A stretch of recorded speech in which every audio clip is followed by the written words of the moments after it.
اللهم صل وسلم وبارك على نبينا وحبيبنا وشفيعنا ونصرنا ومولانا محمد وعلى آله وأصحابه ومن تبعهم بإحسان إلى يوم الدين. قال رب اشرح لي صدري ويسر لي أمري واحلل عقدة من لساني يفقهوا قولي. سبحانك لا علم لنا إلا ما علمتنا إنك أنت العليم الحكيم ولا حول ولا قوة إلا بالله العلي العظيم. Tuan-tuan dan puan-puan yang dirahmati Allah Subhanahu wa taala, alhamdulillah. Pertamanya kita panjatkan kesyukuran kepada Allah Subhanahu wa taala kerana malam ini, alhamdulillah. Kita masih lagi diberikan kesempatan oleh Allah. Mudah-mudahan dengan pertemuan kita yang begitu singkat pada malam ini akan jadi diberkati dan dinikmati oleh Allah Subhanahu wa taala. Tuan-tuan dan puan-puan yang dirahmati Allah Subhanahu wa taala, sebagai mukadimah kita pada malam ini kita lihat sepotong hadis sebagaimana yang diriwayatkan oleh Imam Bukhari rahimahullah taala. An Abi Hurairah anna Rasulullah sallallahu alaihi wasallam qala: Narukum juz'un min 70 juz'an min nar jahannam. Qila ya Rasulullah, in kanat lakafiyah. Qala fudilat alayhinna bi 99 juz'an kulluhunna mithlu hadriha. Daripada Abu Hurairah radhiyallahu ta'ala anhu, beliau berkata, Rasulullah sallallahu alaihi wasallam pernah bersabda, Narukum juz'un min 70 juz'an min nar jahannam. Api yang kamu gunakan pada hari ini, yang kita lihat pada hari ini, adalah merupakan sebahagian daripada 70 bahagian daripada api neraka Allah Subhanahu wa taala. Maknanya api yang kita gunakan sehari-harian pada hari ini nak berbanding dengan neraka Jahannam yang Allah Subhanahu wa taala sediakan besok di akhirat kelak untuk mereka-mereka yang maasi, adalah baru sebahagian daripada 70 bahagian daripada.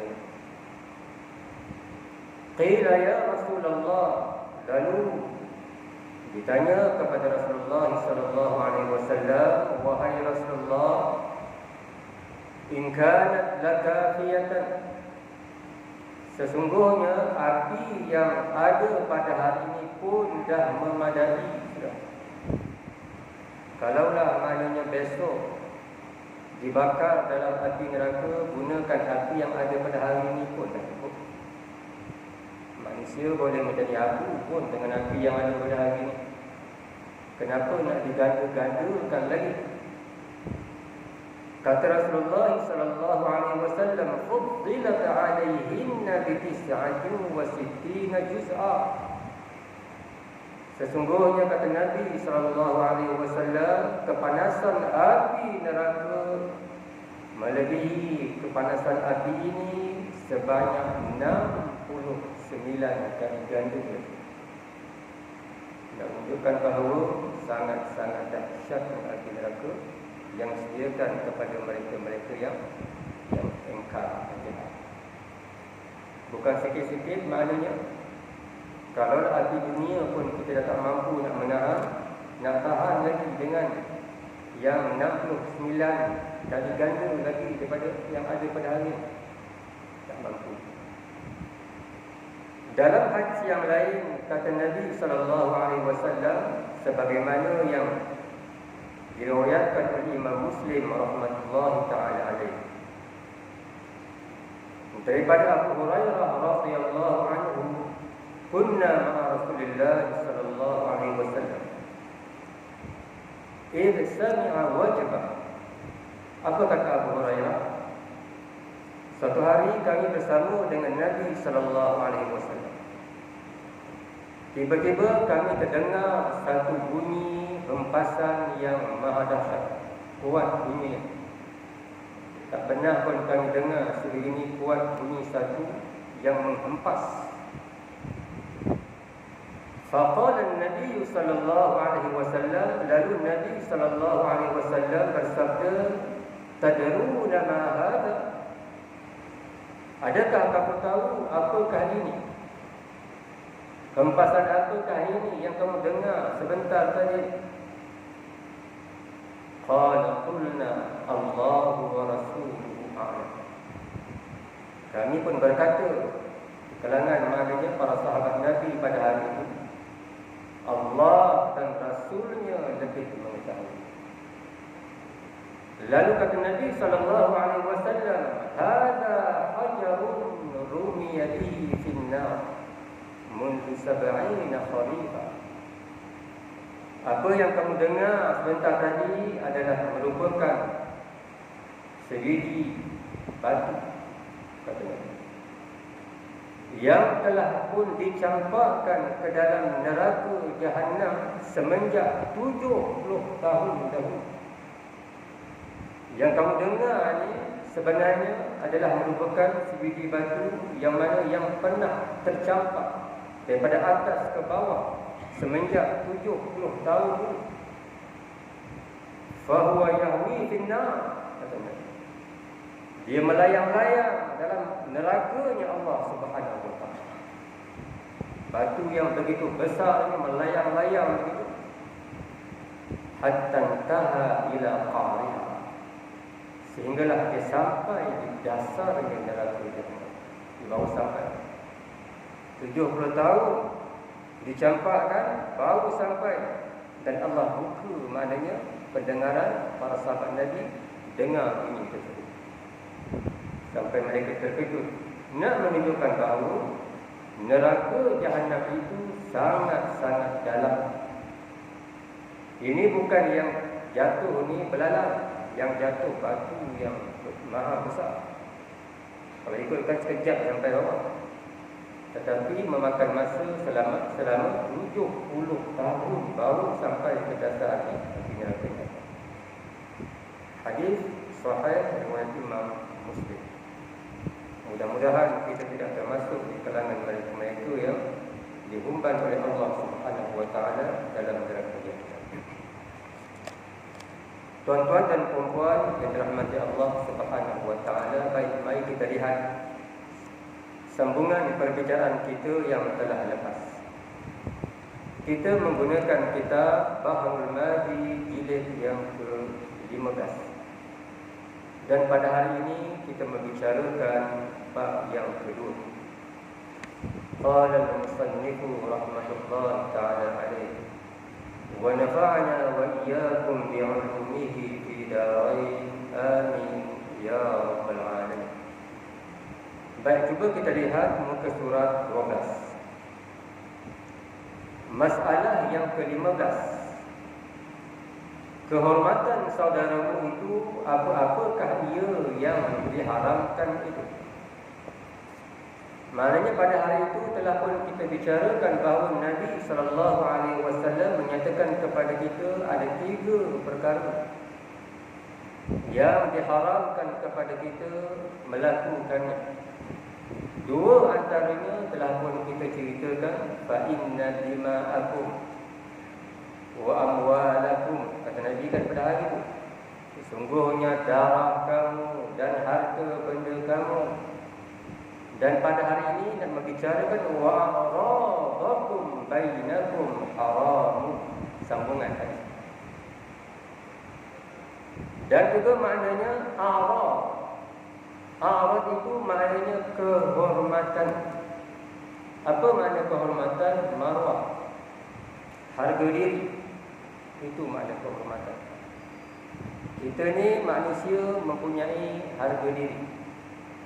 Walaupun kita ni tak sempurna, tak semua orang sempurna, ada aib, tetapi kita ada harga diri.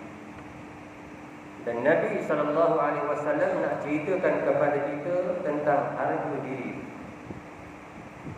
Sebenarnya pada sepotong hadis dalam masalah 12 itu menunjukkan haram melanggar hukum ke atas kehormatan saudaramu sama-sama Islam itu.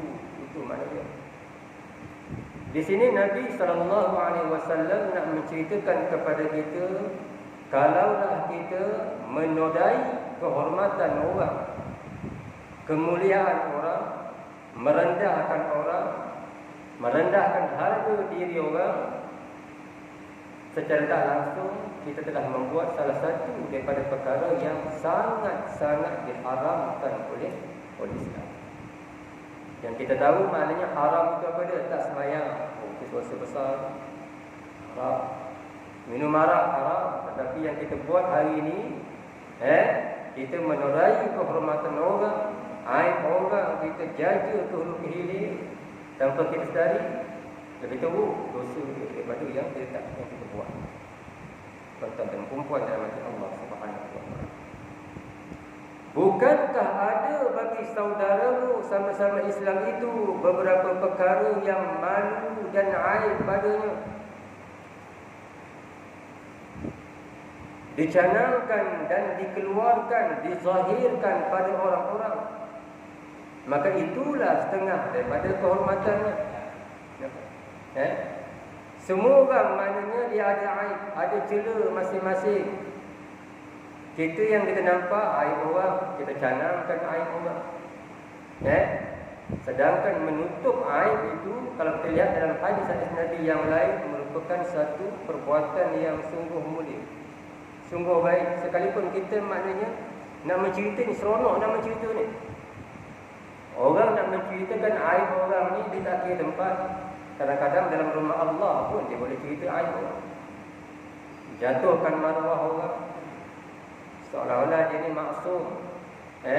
Cerita aib orang. Di luar masjid cerita aib orang, dalam surau cerita aib orang. Buat pula kumpulan-kumpulan yang tertentunya pula, maknanya sanggup kita belanja orang semata-mata nak menceritakan aib orang, nak jatuhkan maruah orang. Sanggup duduk di kedai berjam-jam. Kenapa? Nak cerita aib orang. Sekarang dah tak perlu di kedai. Sekarang maknanya dah pesat tak media ni, sekejap dah sampai dekat orang. Dan itu adalah benda yang haram. Kata Nabi SAW dalam hadis, kalaulah kamu membuka, menjatuhkan aib orang, ingat, Allah akan membuka aib kamu. Walaupun kamu berada dalam rumah kamu, tempat yang tersorok, Allah akan buka. Dunia lagi Allah akan buka. Tentang perempuan dari Allah Subhanahu wa taala. Sebab kita merendahkan orang, jatuhkan maruah orang, jatuhkan aib orang. Tidaklah harus kamu siarkan dan canangkan kata seorang saudara sama-sama Islam itu jahat, kuat berbuat maksiat, dikatakan akan dia tahi Arab, maknanya kaki Arab, ataupun kuat main perempuan dan sebagainya. Padahalnya ma'ruf yang dikenali pada orang akan dia ada baik dan bagus. Tak boleh kita canangkan kepada orang, mungkin kita tak tahu situasi dia pada hari itu. Kita tak nampak sahaja dia bersembang dengan orang, mungkin dengan perempuan, kita pun mula kita canangkan cerita-cerita. Sedangkan mana kita tahu dia ni orang baik, bukan orang jahat pun. Tetapi kita ni mempunyai perangai yang buruk, yang jahat. Memang tak suka tengok orang baik selama-lamanya. Kita nak cari kesalahan dia, kita canangkan. Engkau nak tahu, bulan tu bulan perang. Bila seorang dah sampai berita dekat dia, dia pun tambahlah. Ini kaki perempuan, ini kaki Arab, ini orang jahat dan sebagainya. Ingat, setiap isu yang kita keluarkan, yang kita lihat cerita dekat orang, akan datang orang akan buka pula aib itu. Betul lah kata Imam Syafi'i rahmatullahi ta'ala alaih. Lidah kamu itu janganlah kamu gunakan untuk membicarakan aib orang. Ini lidah ni. Kenapa? Sebab aibmu juga banyak dan orang itu juga mempunyai lidah. Nampak? Hari ini kita gunakan lidah kita, terbuka aib orang, cerita dekat orang tanpa kita cari, kita pun aib banyak. Dan kita lupa orang yang kita bicarakan dia itu juga punya lidah macam kita. Boleh cakap juga. Macam mana kita nak kunci mulut dia? Kita sendiri kunci mulut kita. Oh Allah, kunci mulut mereka supaya mereka tak ceritakan aib kita. Itu ubatnya. Tuan-tuan dan perempuan dalam hati Allah Subhanahu wa ta'ala. Atau dicanangkan bininya jahat, atau saudaranya jahat, atau ibunya jahat, atau emak penakannya jahat, atau pak penakannya jahat, atau disebut-sebutkan dia anak tak nikah, macam-macam. Dia tak dapat nak jatuhkan maruah orang ni, dia kaitkan pula mak bapak. Itu mak dia itu bukan baik. Itu bapak dia bukan baik. Cerita macam tu pula. Entah apa, entah penyakit dia pun tak tahu. Kalau mak bapak baik, dia kaitkan pula dengan adik-beradik dia pula. Itu adik dia jahat tu adik. Pula dia kait macam tu pula. Kenapa nak buat isu mak? Sebab dah tak ada cerita. Itulah. Asalnya mula-mula cakap benda-benda baik. Berbual benda-benda bagus. Tapi bila dah terlampau lama, panjangnya perbualan itu, maka terjadilah, maknanya jatuh menjatuhkan. Mengapa nak cerita ni bahawa benda ni lah antara salah satu punca dan sebab maknanya umat Islam berpecah belah. Ini cerita dia. Cerita pada tajuk kita ni pun huru-hara.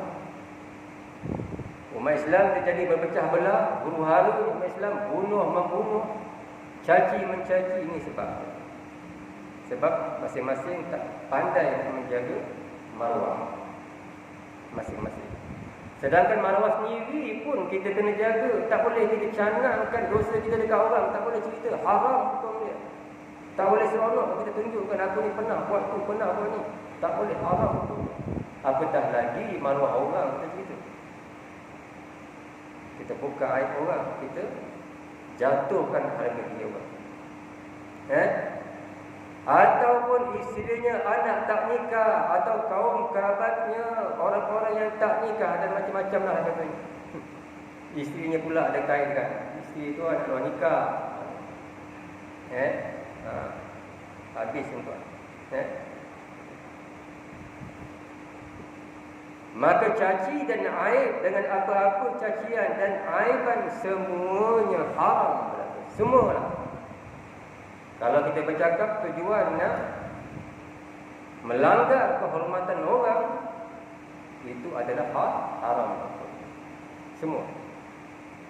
Bila kata haram, tuan-tuan perempuan, bermakna di hadapan kita itu neraka Jahannam. Itu je.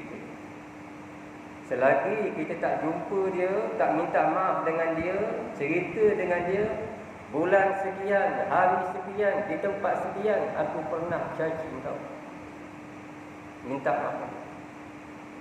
Dan kita pula maknanya kena bagi tahu dia.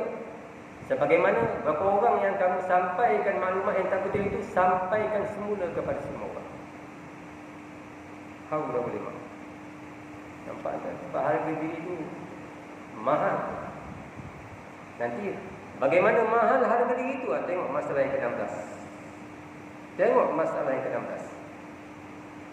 Nabi misalkan haram darah dan harta dan kehormatan saudara sama-sama Islam itu dengan haram berbunuh-bunuhan dan berperang dalam negeri Mekah, lagi di dalam musim haji. Nampak? Nak menceritakan bahawa perbuatan tiga itu, menumpahkan darah tanpa sebab, mengambil harta orang dengan cara yang tak betul, mencuri. Lalu yang ketiganya, kita menceritakan aib orang, jatuhkan maruah orang, itu adalah bagaikan membuat perkara-perkara yang haram, membunuh-bunuh, maknanya di mana? Di tanah haram. dalam musim haji, tempat yang paling mulia. Macam itulah besar dosa. Sebagaimana tempat itu maknanya kalau kita beribadah kepada Allah, pahalanya berganda-ganda, berlipat ganda. Dosa pun macam itu. Buat tempat yang paling mulia, tempat dosa. Itu bandingan maknanya bagi mereka yang suka dan menjaga-jaga maknanya maruah. Besar tak dosa dia? Besar dosa. Sebablah Nabi SAW dalam hadis katanya la tashuddur rihal illa ila salasati masajid. Jangan kamu maknanya bersangatan nak pergi melainkan 3 tempat saja, sebab tempat yang paling suci dalam muka bumi ni. Masjidil Haram di Mekah, Masjid Nabawi dan Palestin sana, Masjid Aqsa. Walaupun tak ada duit, kita kumpul juga nak pergi, bagus. Tetapi kalau kita kumpul duit, bergolok, bergadai, semata-mata nak pergi Thailand, itu teruk kamu. Sebab Nabi kata, jangan kamu bergolok, bergadai sampai habis duit. Melainkan, mana 3 tempat ni? Usahakan situ, tak apa. Tempat lain, ada duit tak apa. Ini tak ada duit ni, sanggup ni. Tak makan, tak minum, semata-mata nak pergi golok. Hukum ni tak boleh. Inilah perbuatan orang perempuan yang mati Allah Subhanahu wa taala. Demikian itu ialah membesarkan, yakni nak menceritakan bahawa sangat-sangat haram segala perkara ini. Maka manakala telah diketahui demikian itu, hendaklah jaga-jaga daripada mengerjakan yang ditegak syarak, yang ditegakkan syarak itu. Dah tahu begitu besar dosa dia, macam mana kita melakukan dosa di tanah haram, macam itulah maknanya kita dosa dia sama macam mana kita buat. Kalau kita buat jika dia sekalipun bukan di tanah haram. Itulah yang besar dosa. Tuan-tuan dan puan yang dirahmati Allah Subhanahu wa taala.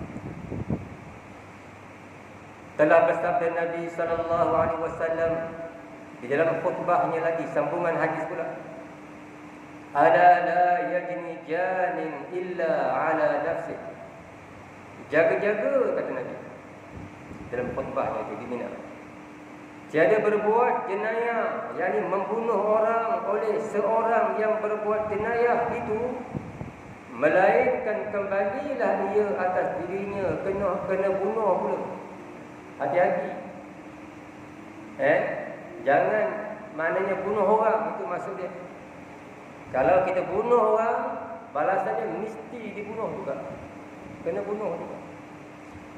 Kalau dekat dunia dia lepas hukuman bunuh, tuan-tuan, sebab maknanya waris orang yang kena bunuh tak maafkan tapi dia lepas, akhirat kelak dia akan pasti dikenakan. Dia macam potong tangan, mencuri. Mencuri kalau dekat dunia tak dijatuhkan hukuman mencuri ke atasnya sebab dia mencuri, sepatutnya dipotong tangan, tetapi lepas. Besok di akhirat dia akan tetap dipotong tangannya besok dalam mahkamah Allah Subhanahu wa taala. Sebab itulah maknanya benda-benda yang haram itu maknanya jangan dibuat sama sekali. Sebab dunia kalau kita lepas, akhirat pun tak akan lepas. Benda yang sama juga akan dikenakan, bahkan lebih dahsyat daripada itu. Sebab itulah kita lihat dalam masalah yang ke-17, kita lihat pengarang kitabnya syarak ala la yajni janin illa ala nafsi itu. Masalah bunuh, balas bunuh dan luka balas luka. Maknanya bukan setakat membunuh. Kalau dia melukakan orang, mencederakan orang, dia akan mesti dikenakan hukuman yang sama. Tetap dia patahkan tangan orang, ikut hukum Islam, tangan dia juga kena patah. Dia sama-sama. Itu ikut kalau ikut hukum Islam. Bukan maknanya pergi mahkamah selesai macam tu kan. Dia kena juga patahkan. Sebenarnya dengan sepotong hadis dalam masalah 16 itu menunjukkan apabila seseorang itu membunuh saudaranya sama-sama Islam, nescaya dibalas bunuh pula akan dia. Kena bunuh juga. Dan jikalau dikudungnya atau dirompongnya, Kalau tangan dia tu kita kudungkan dia tak pasal-pasal, kita marah punya pasal dengan dia, bergaduh kecil saja, kita ambil parang, hayunkan, putuskan kawan tu. Mahkamah maknanya mestilah menjatuhkan hukuman yang sama dengan cara putuskan pula tangan tu. Kalau rompong hidung dia, kita bergaduh, maknanya patah hidung dia. Kita tumbuh, kita cabut hidung dia. Hidung dia juga terpaksa dia buat macam cabut. Tumbuk muka dia, gigi dia 4 batang tercabut. Berhubung dalam lagi buah. Bukan kita boleh ganti dengan gigi palsu dia, tak. Patah dan cabut pula gigi dia. Panggil doktor, cabut 3 batang lah cabut depan. Itu cara dia. Barulah aman dunia ni. Supaya maknanya yang besar tidak menindas yang kecil, yang kuat tidak menindas yang lemah. Asalkan maknanya badan kita besar, kita boleh menindas yang kecil. Salah sikit kita lempar dia, berpusing kepala ke belakang, urat tu rosak, dia pun kena pusing kepala. Itu buat. Barulah aman dunia ni. Sebab Allah yang mencipta manusia, dia tahu. Ini bukan kata pengarang ini, tuan-tuan. Dalam Al-Quran pun jelas dalam surah Al-Ma'idah ayat 45, baca. Wa katabna alaihim fiha, kami yang fardukan mereka. Kata Allah dah, annan nafsa bin nafsi, jiwa mesti dibalas dengan jiwa. Maknanya wal aina bil aini, mata mesti dibalas dengan mata. Wal anfa bil anfi, hidup balas dengan hidup. Allah sebut Al-Quran jelas. Buta mata orang sebab kita, mata dia juga kena butakan. Jangan nak minta maaf, dia minta maaf, sorry. Tak ada dari sorry. Orang tu akan sampai ke mati, mata buta sebelah. Ini Al-Quran yang kata macam itu kan. Antara perempuan yang mata Allah Subhanahu wa ta'ala. Atau dirompongnya, nescaya dikudung, dirompong pula akan dia. Tadi sama, bagi benda yang sama dia kata. Dan jikalau seseorang itu mengambil harta saudaranya yang bersimpan, yang disimpan, yang dijaga, dengan nama ambil curi, dia ambil sebab mencuri, nescaya dipotong tangannya, itu hukumannya, kena potong. Allah jelas dalam Al-Quran sebut as-sariqu was-sariqatu faqta'u aydiyahuma. Lelaki yang mencuri, perempuan yang mencuri, potonglah tangan kedua-duanya. Potong. Ini kata Allah kan. Bermakna ini hukum jenayah yang perlu kena buat. Supaya orang tak suka-suka mencuri. Kenapa hari ini orang suka mencuri, mudah mencuri? Sebab ini cerita. Bila mencuri hanya sekadar bagi duit RM1 selesai masalah di mahkamah. Dia mencuri, kerja dia kerja mencuri. Hari ini mungkin pendapatan curi dia dapat sikit, tapi yang pernah dia curi itu dah makan juta. Tapi balasan yang kita kenakan kat dia hanya bayar RM1,000. Jadi tak selesai masalah. Kes curi pun akan makin banyak. Kena potong tangan dia. Tapi ada maknanya syarat-syarat dia. Bukan sebab dia mencuri, sangat lapar dia mencuri ni. Orang miskin mencuri, lapar sangat ni. Dia curi itu maknanya sekadar nak alas perut. Jadi tokek kena kejar dia, kata dia kena potong tengah-tengah. Dia ada nisab dia. Ada nisab. Nisab orang yang mencuri ini 1/4 dinar. Itu nisab dia. Kalau dia mencuri 1/4 dinar dan lebih, barulah boleh dijatuhkan hukuman potong tangan. Kalau tak boleh dia tutup potong. Maknanya hakim pun dia kena tahu hukum. Tuan-tuan dan puan yang Allah Subhanahu wa ta'ala. Demikianlah hukumnya dilakukan ke atas seseorang yang berbuat jenayah ke atas saudaranya sesama Islam itu. Sabda Nabi lagi, sambungan daripada hadis yang di atas, ala la yajni janin ala waladihi wala mauludun ala walidihi. Nabi sambung ni maknanya khutbah terakhir Nabi sebelum wafatnya Nabi. Yang terakhir Nabi cerita satu-satu untuk mendetail makna. Jangan buat benda-benda ni. Apa kata Nabi SAW? Jaga-jaga, kata Nabi. Jangan berbuat jenayah oleh orang yang berbuat jenayah itu ke atas anaknya.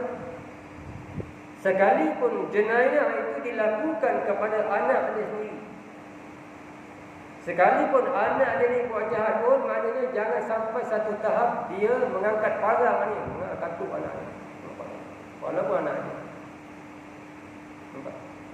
Bukan setakat itu sahaja, juga jangan berbuat jenayah seorang yang menjadi anak itu ke atas bapanya. Yalah kita pun kalau anak pula mengangkat maknanya pistol, senapang, tembak bapa ni. Tapi sekarang ini benda yang tak luar biasa lagi, benda yang biasa. Dalam akhbar pun sering kita dengar maknanya seorang ibu dipukul dengan selipar oleh anaknya. Kenapa? Semata-mata nak duit beli rokok. Minta duit tak dapat. Ada video sekali mak siap pukul dengan selipar. Kepala mak ni minta RM10. Nampak? Jadi apa hukum? Cuba kita lihat sini. Cuba kita lihat masalah yang ke-18. Bapa membunuh anak atau anak membunuh bapa. Apa hukum mereka? Adakah maknanya bapa dia kalau bunuh anak dia kena hukum bunuh juga atau bagaimana? Cuba lihat. Sungguhnya dengan sepotong hadis dalam masalah 17 itu menunjukkan tegah atas membunuh bapa akan anaknya dan ditegah juga anak membunuh bapa. Kalau tengok zahir nas hadis ni, dua-dua tak boleh. Maknanya bapa pun tak boleh bunuh anak, anak pun tak boleh bunuh bapa. Ini kalau tengok zahir kepada hadis ni. Tapi para ulama dia telah buat satu kesimpulan. Mereka ni tak sependapat dalam bab ni. Kenapa tak sependapat? Sebab ada hadis-hadis yang lain yang berbicarakan tentang bab ni juga. Kata ulama, maknanya sekira marah bapa akan anaknya itu lalu dibunuhnya sampai mati, tiadalah syarak kita menghukumkan bunuh bapanya dengan sebab membunuh anaknya itu. Ini majoriti di kalangan para ulama. Majoriti ulama dia kata kalau bapa dia marah sangat dengan anak dia ni, degil sangat anak dia ni, tak macam mana cerita, dia hempuknya anak dia itu, mati anak dia, tak semena-mena. Maka bapanya ini, majoriti ulama menyatakan tak boleh dijatuhkan hukuman bunuh ke atas dia, sekalipun dia bunuh anak. Sebab bapa ni adalah wali dam, dia pemilik darah. Dan dalam hadis yang lain, apa kata Nabi? Wala yuqtalul walidu bil walad.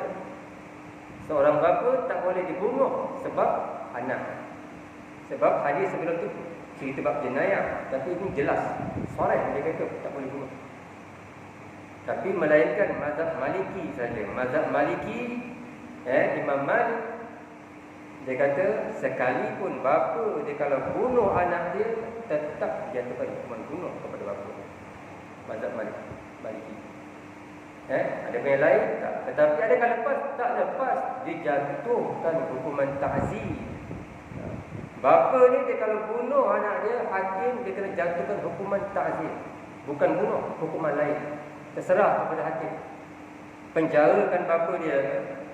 Sebab nak kawal dia tak boleh kawal marah ni. Asalkan marah, dia nampak parang pisau. Dia kena penjarakan dia. Penjara 5-6 tahun ni.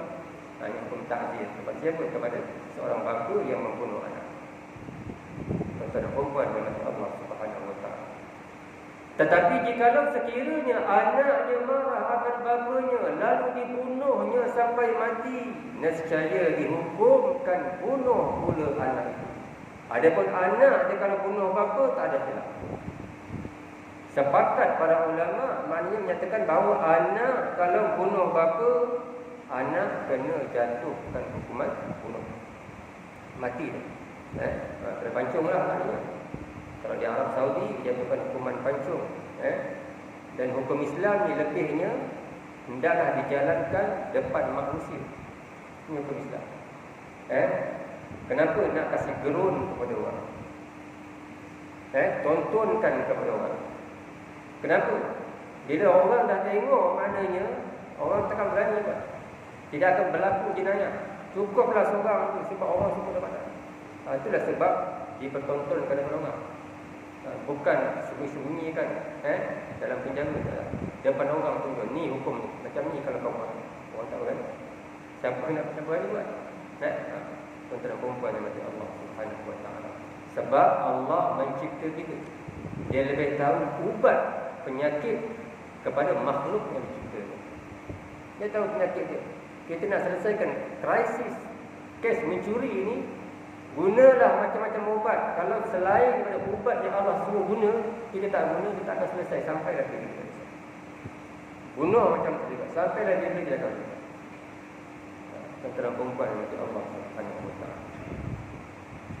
Sabda Nabi SAW lagi, ala wa inna syaitana qad aisa min ayyu'bada fi baladikum hadhihi abada.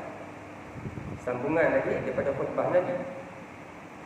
Jaga-jaga dan ingat, kata Nabi SAW, bahawasanya syaitan itu sesungguhnya putus harap ia daripada boleh menjadikan orang-orang menyembahnya. Syaitan maknanya sekarang dah putus harapan. Di mana? Yakni menurut kehendaknya supaya jadi kafir orang-orang isi dalam negeri sekalian kamu Mekah ini selama-lamanya. Ini jaminan Nabi ni kepada penghuni Mekah, penduduk Mekah. Nabi bagi jaminan. Kepada penduduk-penduduk Mekah, maknanya syaitan telah putus asa nak menjadikan mereka itu syirik. Tak boleh. Sampailah hari kiamat. Sampai hari kiamat dah, maknanya Mekah ni, tuan-tuan tidak akan boleh, tidak akan terjadi lagi. Maknanya bagaimana yang telah berlaku dahulu zaman jahiliyah, orang sembah patung, balita, sampai hari kiamat. Ini jaminan Nabi SAW. Sampai hari kiamat tidak ada. Dalam perempuan yang mati Allah Subhanahu wa ta'ala. Baik, syarahnya masalah yang ke-19, orang-orang Mekah tiada jadi kafir sampai kiamat. Apa maksudnya itu? Sungguhnya dengan sepotong hadis dalam masalah 18 itu menunjukkan tiada orang-orang Makkah kembali jadi kafir selama-lamanya. Dengan kerana itu dikhabarkan oleh Nabi kita bahawasanya syaitan itu sudah putus asa ia daripada dapat ia memimpin orang-orang di Makkah kepada menyembah berhala selama-lamanya. Jawapan Nabi. Marilah, maknanya syaitan yang paling hebat, yang paling alim pun maknanya nak menyesatkan semula penghuni-penghuni Makkah. Tak boleh. Nak ajak mereka kembali semula menyembah patung, menyembah berhala, tak boleh sampai hari kiamat. Nabi sallallahu alaihi wasallam. Maksud dia kelompok yang besar maknanya. Kalau seorang dua itu biasalah. Nak jadi kembalikan semula maknanya macam zaman jahiliyah dulu, tak akan terjadilah sampailah hari kiamat. Ini jaminan Nabi sallallahu alaihi wasallam. Ini kelebihan. Ada pun tempat lain itu tiada jaminan Nabi. Kita Malaysia, ya, kita di sini alhamdulillah orang Islam lebih ramai daripada orang Islam, tapi bukan jaminan akan datang, kita tak tahu. Tak tahu akan datang. Banyak negara-negara dulu Islam kan dulu, Spanyol dulu berapa ratus tahun Islam memerintah. Akhirnya apa jadi? Spanyol. Tuan-tuan. Dulu berserban ni sana dulu. Sekarang nak tengok orang berserban tak ada. Seluar pendek kita ketat kan? Sebab tak jaminan daripada Mekah Nabi jamin. Antara perempuan macam Allah Subhanahu wa ta'ala. Jadi selama-lamanya sampailah hari kiamat. Sabdanya Nabi sallallahu alaihi wasallam, walakin satakunu lahu ta'atun fima tahtaqiruna min a'malikum fasayarda bih. Tetapi ada benda lain pula, maknanya makar tipu daya syaitan tu ada. Dan tetapinya lagi akan ada baginya satu turutan dan ikutan kehendaknya kena syaitan tu pada barang yang sekalian kamu pandang hina. Apa makna hina? Anggap enteng, anggap kecil, anggap lekeh, maknanya. daripada amal-amal kamu, yakni perbuatan-perbuatan kamu, maka jadilah suka dan redha ia syaitan dengan dia. Maknanya dengan sebab benda kecil yang kita buat, dia tak boleh nak syirikkan kita, tak boleh. Tapi ada di sana benda-benda kecil yang dia hasut kita buat, akhirnya dia akan menghancurkan kita. Orang Islam di Mekah lah maknanya. Benda-benda kecil akhirnya dia pembunuhan, membunuh maknanya di sana. Tetapi nak syirikkan tak boleh. Benda-benda kecil sahaja, tetapi akhirnya jadi besar. Sebab kata Nabi SAW, penting. Syirik syaitan tak percaya, tak boleh. Dia akan buat benda lain supaya orang Islam saling bermusuh-musuhan, terutama di Mekah. Nanti kita akan lihat nanti pada minggu hadapan masalah yang ke-20, apakah maksud walakin satakunu lahu ta'atun fima tahtathiruna min a'malikum fasayarda bihi. Nanti kita akan syarah dalam masalah yang insya-Allah pada minggu hadapan. Dan kita akan masuk bab yang ketiga tentang maknanya apakah hukum kita menakut orang, mengugut orang pula, maknanya sekalipun ugutan itu ugutan yang kita buat hanya main-main saja. Apakah hukum? InsyaAllah pada minggu akan. Wabillahi taufiq wal hidayah. Wassalamualaikum warahmatullahi wabarakatuh. A'udzu billahi minasyaitonir rajim. Bismillahirrahmanirrahim.